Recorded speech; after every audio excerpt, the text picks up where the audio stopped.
considering the levels we're dealing with here pretty much across the board, is healing really possible? Yes, healing is possible on the different levels: psychological, psychosomatic, work. Physical, it may not be able to change the physical after effects, but of course with God, anything's possible. Okay. How do you counsel a person to start the healing process? Well, I think the first thing that I would want to say to a person who is in this situation of post-abortion distress is that living with the tremendous feelings of loss in your heart, living with that feeling and the ache of the empty womb, is not something that can be held secret. It's something that has to go public in the sense of telling someone, finding someone who will be understanding, and breaking the silence. That's the first step, a call to someone who can help. Okay. Some counselors, I mentioned it in part one also in my research. I had spoken to a few counselors. Some don't see abortion as the problem that the woman is coming to them for. Others see it maybe as a minor part. How does one go about finding a counselor that can really help them? I think what's really critical is that the person be someone who believes women's stories about the fact that there are complications after an abortion. Because if the counselor doesn't believe it, how is she going to be able to believe the woman, and how is the woman going to be helped? Qualities of healing need to be present in the counselors that are sought: humility, proper self-restraint, charitable spirit, very warm, very much people that are godly and really filled with healing presences would really be the best people. Okay, could going to a clergyman help?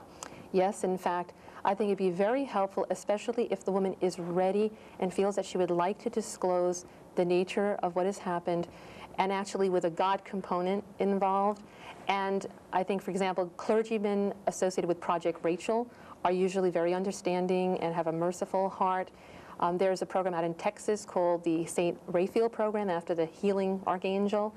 And I think that even there's a program available, Rachel's Vineyard, which is a program which really looks at a woman who's had an abortion with so much compassion. I think that's the essence. Okay, since we touched clergy, and what role does prayer play?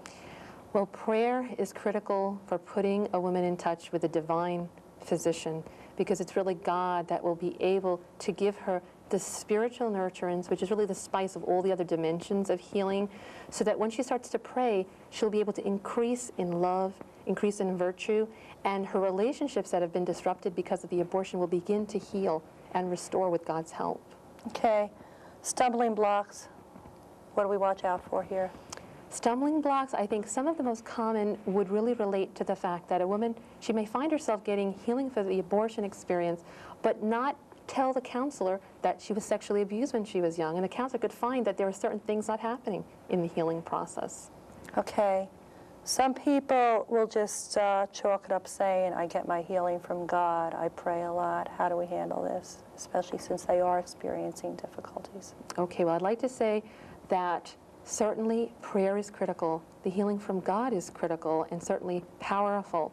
However, even Jesus himself had companions. He had people that he could talk to when he was grieving the loss of someone that he knew that he was close to when they died. And I think that it's really important to look at the model of Christ, that no man is an island. We depend on each other, and it is our goal as people to strengthen our brothers.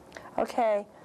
Knowing that a woman is suffering from post-abortion distress, even if she doesn't know it, how do her friends or family help her to get help?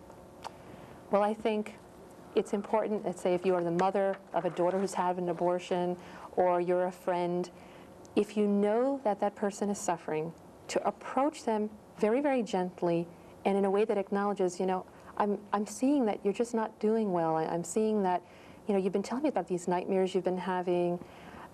Did you perhaps think that maybe it's time to reach out for someone who'll understand you, someone who'll really be able to get a sense of what's wrong and help?